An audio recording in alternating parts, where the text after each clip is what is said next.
Hey, welcome back to another episode of Max and Yo-Yo. We're seeing the growth. We're seeing you coming through. Each one of you who have been taking the time to subscribe to our channel, to follow the pod on Spotify, to listen, to like, to share.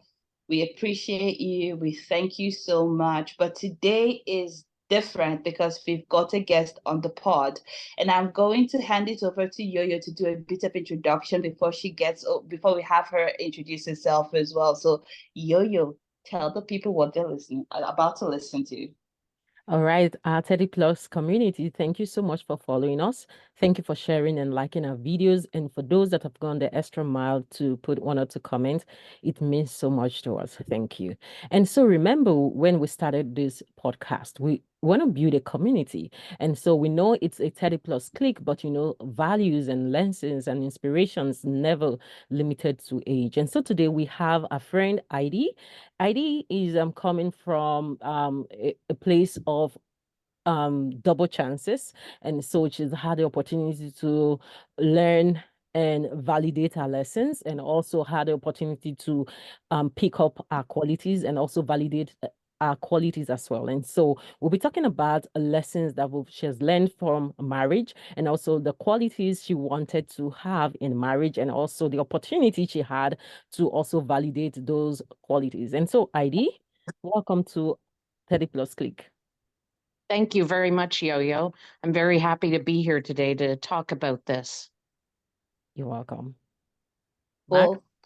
Well, thank you so much, Heidi. And again, one of the things that we always wanted to do is to create an opportunity where we have a diverse perspective. And so I wonder if you can walk us through, however much you're willing to share. Tell us a little bit about yourself, and I think one of the things, because this is a conversation that is focused on marriage, I want us to touch about some of the values that you held close to your chest when you were, thinking about getting married. Certainly. I've been married twice. So I was married the first time. I met my first husband on my 23rd birthday, and we dated for 9 years. So you would think we knew each other quite well. He was a few years younger than me, and we got married when I was 33, I think it was, and we got married on Christmas Eve, which sounds very romantic, and we just had a very small wedding. But unfortunately, sometimes the qualities you think when you're in your 20s that you're looking for or that you want in a husband, you realize in your 30s that they actually may not have the qualities at all, or they haven't developed into the person they're going to be, or, you see qualities that they have and that you have that maybe aren't compatible. And that is what happened. And we divorced when just 4 years after we got married. So we were actually together 13 years and married for 4 of them. So that was my first marriage. And go ahead. Oh, I've heard you talk about qualities. And I think one of the things that Yo-Yo and I have always talked about on this pod is having those, pen those qualities down. What are your negotiables? What are your non-negotiables, right? So I wonder if you wanted to go a little bit deeper into the qualities you were looking for at that time was, and so what in terms of your negotiables and your non-negotiables. At the time, I looked up very much to my grandfather. My father was an absent father, and he was very much, you'd say, a good time Charlie, and he liked to drink and he smoked and he had a good time and had girlfriends, and I knew I didn't want someone like him. And I admired my grandfather and his qualities of just being, he was quiet. He was very handy. He could build anything. When you're a young teenager, early 20s, you look at maybe the more superficial qualities. And so really that is what I did. And my first husband was someone who was quiet, who was handy, who could take anything apart, put it together. He wasn't, he didn't drink, those kind of things. And I thought, oh, he's just like my grandfather. He's perfect. But not realizing I needed to look to the deeper qualities that my grandfather had that he didn't. And so things like loyalty, integrity, honesty, things like that, my first husband didn't have, unfortunately.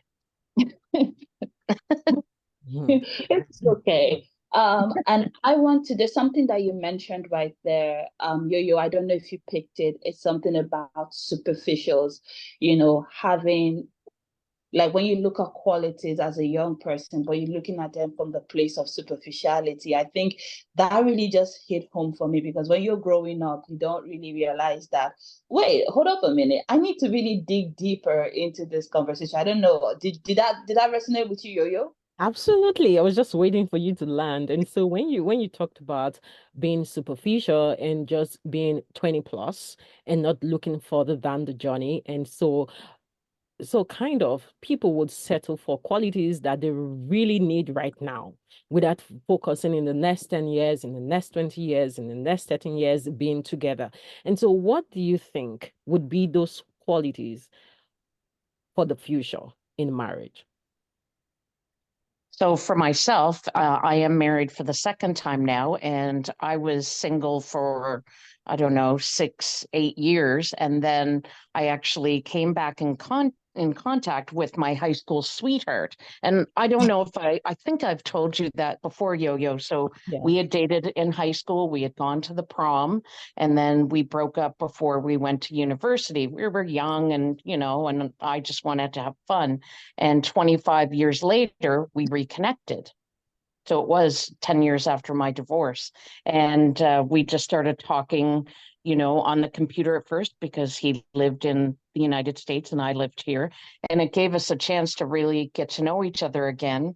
And he had the same qualities then as he does now. And getting older, you realize things like being a solid, person, having integrity, having what your word means your word. So if you say something, you mean it, you're going to stand by it. He's very loyal, he's hardworking, he's kind. And those are things that are very important to grow old with someone. We laugh a lot. We can laugh at ourselves and each other. And you realize, those are the more important things when you get older. Some Wow. of them, anyway. That's so beautiful to hear you. And so I'm a fan of that school of thought that believes that the qualities are not just meant for a certain time. The qualities that you pick, that you hang on to, should be qualities that will see you through the journey in marriage and the journey in life. And so you just validating my thought, that's a big one for me. And so looking back, like I mentioned earlier, it's a 30 plus community here. So if you have three opportunities to look back, at what point would when you think through making your decisions, right? And so what would they look like for you? For my first marriage, Yes. um, when I decided, that this wasn't going to work, or when I chose him. Yeah. So now you are here now. If you look back, let's say we Oh, turn the hands of the clock backwards on your first marriage, what were those qualities that would have made you not decide for him? oh, we were so young, and realizing that he's willing, I would see times that, for example, I mean, just something silly, but when he was in university, he encouraged me, and he took a course in English that he was not good at, and he got me to write all the essays for him because he knew he would not do well on it. And I did it for him. And I mean, that just shows, I should have realized that shows a lack of integrity. And if he's willing to ask me to do that for him and to hand him my work to get a good mark, what else is he willing to do? And that should have been something that was a red flag for me, when you're very young. And I just didn't think twice about it. Hmm. You know, that's a big one for me, that I just something simple, but something that is very glaring. Or the way he treats his mother was something that at the time I didn't fixate on, but then you realize the way he treats his family or treats his mother is the way he's going to treat you. Hmm. And of course, as you get older, you realize that. And my husband now just treats his mother wonderfully, and he's so kind to her and he looks after her. You know, she has dementia now and he's doing goes over daily. And, that's something you want in your life that my first husband didn't have that. So those are a couple examples of now looking back, things I can see that I didn't at the time. Wow. Thank you so much for sharing your examples with us. And guys, this is real life stories. I think you should be picking up your pen and reevaluating your non-negotiables and your negotiables on your list for those that are married already. Well, so I think I should turn my statement into a question. For those that are already married, what do you think would be for them to do? Can they fix these qualities? Can they work on it to become better persons and also have a better marriage? I don't know. Integrity, I think sometimes is something you learn as you're growing up, your family, maybe it's innate as well, but I don't know if you can teach integrity and honesty and trust. I'm not sure.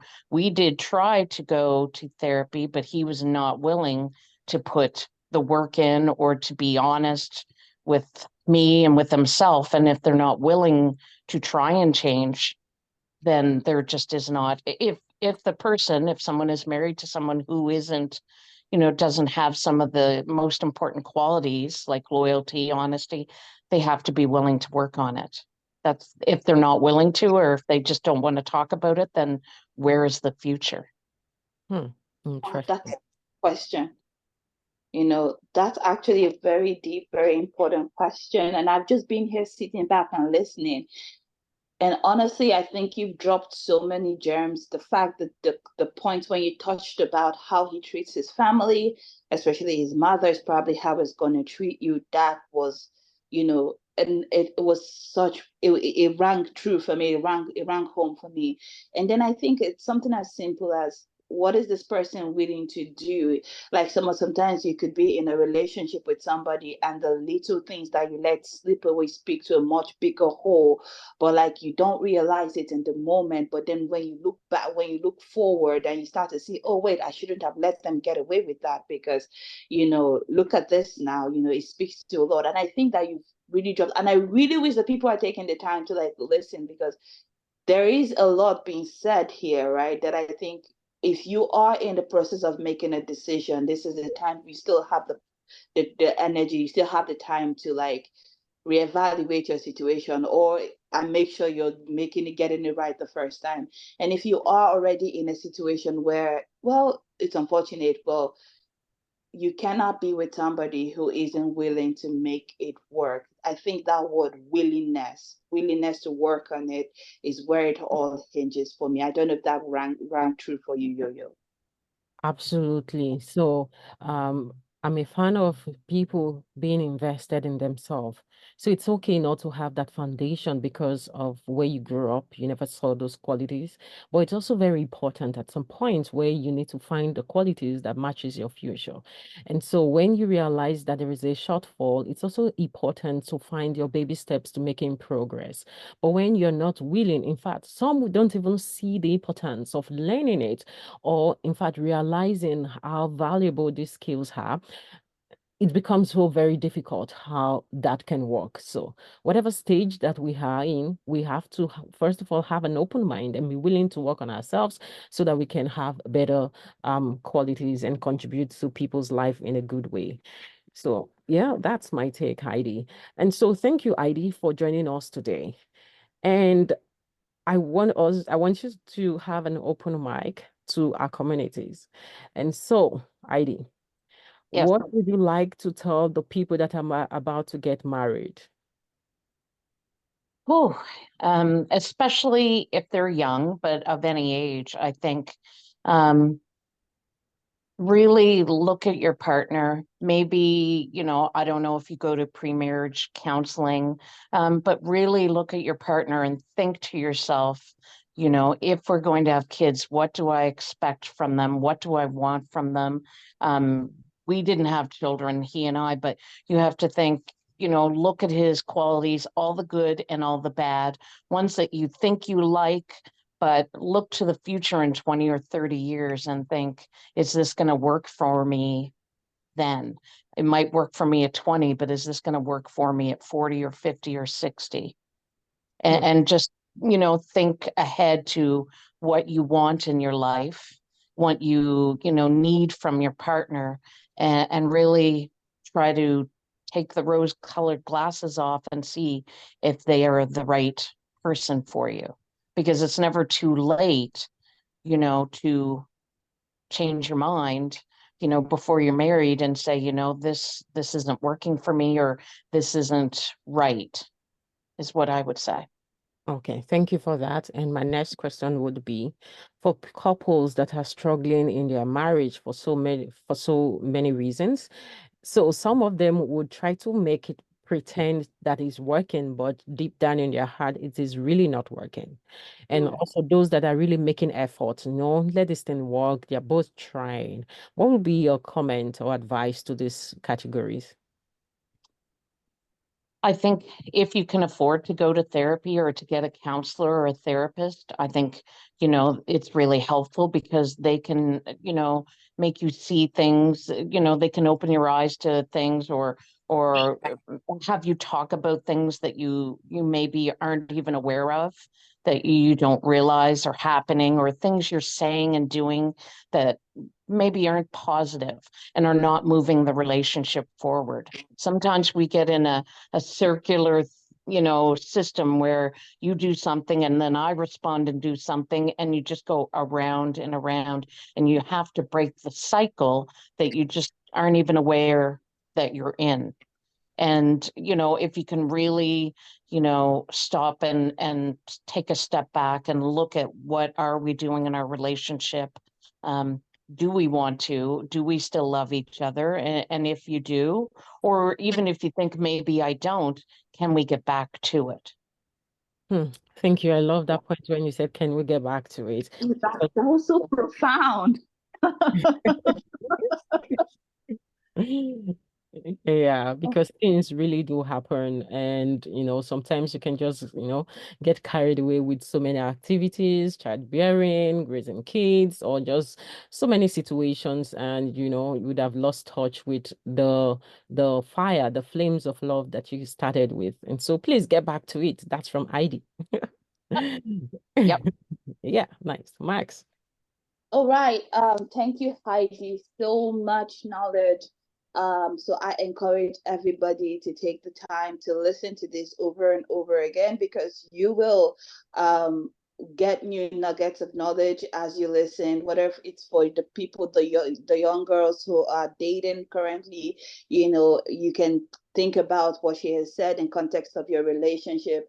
I think that word superficiality, it still rings true, because like when we're young, we're like, oh, tall, dark, and handsome, or tall, beige, and handsome, if that's the case for you. But that's what we're thinking about. So, but as you grow older, dig deeper into the more important things, because that is what is going to sustain you in the long haul. But once again, thank you, Heidi, for taking the time to step into our 30 plus kitchen, to talk with our community, to drop some nuggets. We are so excited. We are so happy to have listened to you. You were wonderful. You shared a lot of things that is evergreen for every stage of life. So I encourage everybody to take a listen. And mind you, 30 Plus Click is available on YouTube and on Spotify. So wherever it is you get your podcast from, please go ahead on YouTube and Spotify. Please go and listen to this. Share it with your friends, family, relatives, well wishers, and even the people that you maybe kind of don't like, share with them, because you could be helping somebody. But that is all from us for today. We wish you all the best. Leave your comments on some of the nuggets that she dropped that resonated with you. We will be reading, we will be reacting to them. But until next time, see you later. Bye.